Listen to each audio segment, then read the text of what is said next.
Ideal India TV, हर खबर बेफिक्र। Subscribe now. LER learn, earn, learn, earn and do return. Bharat के अंतर्राष्ट्रीय जगत में चमकते हुए हमारे सभी नवरत्न हमारे प्रवासी भारतीयों को मैं झुककर प्रणाम करता हूं।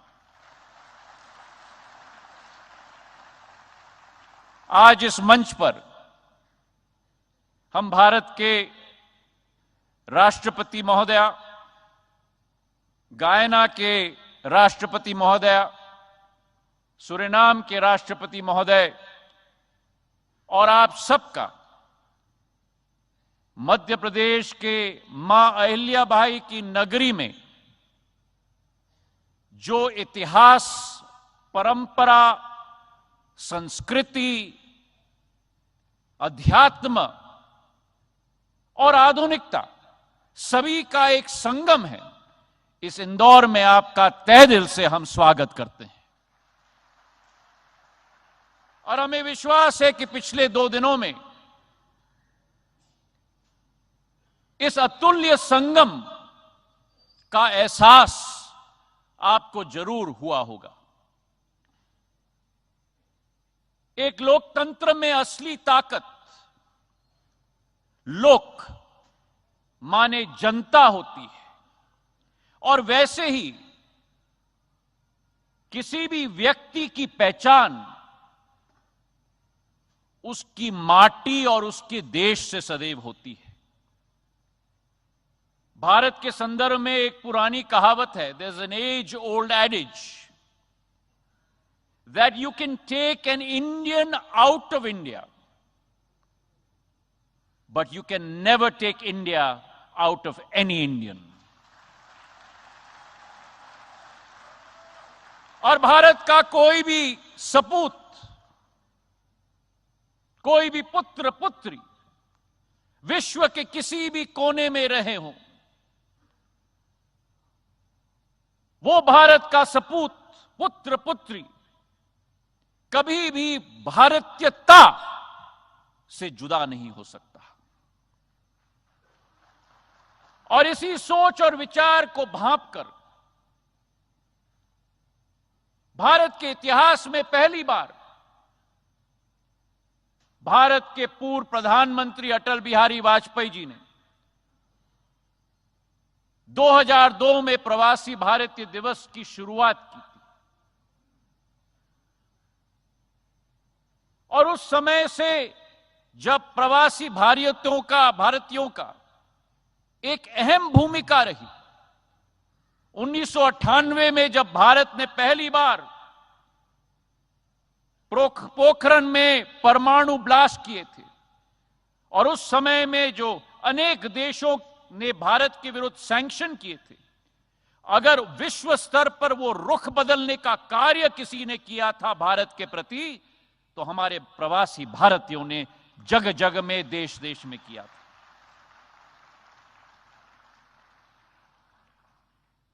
और आज 21 साल बाद मेरे भाइयों और बहनों, जब 17वीं प्रवासी भारतीय दिवस हम मनाने जा रहे हैं, यह केवल एक तारीख तक सीमित नहीं है। It is not limited to an event, it is not limited to a date. लेकिन 2014 से जब से प्रधानमंत्री नरेंद्र मोदी जी ने कार्यभार संभाला है, इसी संबंध को एक वैश्विक और एक नई सोच और विचारधारा और एक नई रिश्ता और एक नई रूप देने के लिए संकल्पित रूप से उन्होंने कार्य किया है। और एक सेतु का स्थान हमारे प्रवासी भारतीयों को सशक्त करने के लिए उनकी अहमियत और उनकी कोशिश और उनकी पूर्ण कोशिश रही। और इसके आधार पर जब हम आज देखें कि भारत का छाप हमारे प्रवासी भारतीयों ने कहां नहीं छोड़ा है, चाहे हम कोई मल्टीनेशनल कॉरपोरेशन देखें, चाहे हम देश के नेतृत्व करने वाले लोगों को देखें, चाहे हम विशेषज्ञों को देखें, चाहे हम एक एक सेक्टर में डॉक्टर्स, इंजीनियर्स को देखें, चाहे यूके के प्रधानमंत्री ऋषि सुनक जी हों, चाहे हमारे माइक्रोसॉफ्ट के सीईओ सत्य नडेला हों, चाहे गूगल के सीईओ सुंदर पिचाई हों, चाहे आयरलैंड के राष्ट्रपति लियो वार्डकार जी हों, यह अतिशयोक्ति नहीं होगी अगर हम कहें कि भारत और भारतीयों को उभारने का काम प्रवासी भारतीयों ने किया है, और अकेले नहीं, अपने साथ पूरे विश्व को उठाने का कार्य भी हमारे प्रवासी भारतीयों ने किया। और इसलिए मैं मानता हूं कि भारत की जनसंख्या केवल 135 करोड़ तक सीमित नहीं है। भारत की जनसंख्या 138 करोड़ है, जिसमें 3 करोड़ हमारे प्रवासी भारतीयों की जनसंख्या है। सदैव हमारे प्रवासी भारतीयों ने भारत का सहयोग किया है, भारत के विकास में सहयोग दिया है। 1991 में जब इकोनॉमिक क्राइसिस पूरे विश्व में आई थी, उस समय जो रेमिटेंस देश में एक एक प्रवासी भारतीय ने भेजा था, आज हमारे जीडीपी का भाग का 3.5% हो चुका है।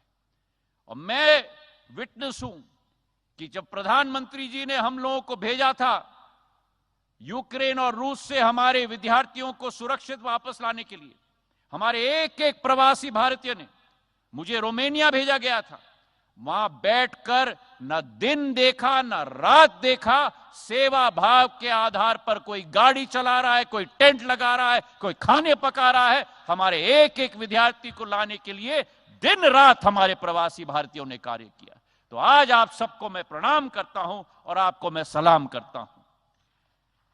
आज के दिवस पर प्रधानमंत्री जी की सोच और विचारधारा है, और विश्व में यह ऐलान हो चुका है कि भारत के बिना विश्व आगे नहीं बढ़ सकता। और विश्व की एकीकरण के लिए प्रधानमंत्री जी की जो सोच और विचारधारा है, जहां एक तरफ international solar alliance, one sun one world और वन ग्रिड, जिस कार्यक्रम में बोरिस जॉनसन जी तत्कालीन राष्ट्रपति यूके के, उन्होंने कहा था international solar alliance, one sun one world one grid and one Modi.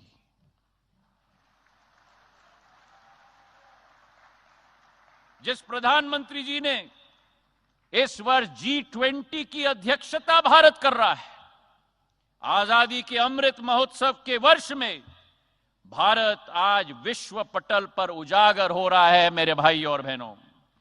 और वो G20 की अध्यक्षता किस सोच और विचारधारा के साथ? One earth, one family and one future. वासुदेव कुटुंबक की सोच, पूरा विश्व एक परिवार है। आज आजादी के अमृत महोत्सव के वर्ष में, जो 2013-14 में भारत आर्थिक स्थिति में विश्व में 13 नंबर की शक्ति थी, आज भारत 5वें नंबर की सबसे बड़ी अर्थव्यवस्था विश्व में बन चुकी है प्रधानमंत्री नरेंद्र मोदी जी के नेतृत्व में। और 2030 तक भारत विश्व की तीसरी बड़ी अर्थव्यवस्था बन जाएगी, जर्मनी और जापान से भी आगे निकलकर मेरे भाई और बहनों। तो आज के इस दिवस पर आप सब लोगों से निवेदन है कि भारत की इंडियन ग्रोथ स्टोरी में भागीदार बने, प्रधानमंत्री जी के संकल्प को मजबूत करें, अपने जन्मभूमि से जुड़े रहें, और हमारे युवाओं को जो बाहर, देश के बाहर कार्य कर रहे हैं, मेरा एक ही मंत्र है, एक ही संदेश है, LER, learn, earn, learn, earn and do return.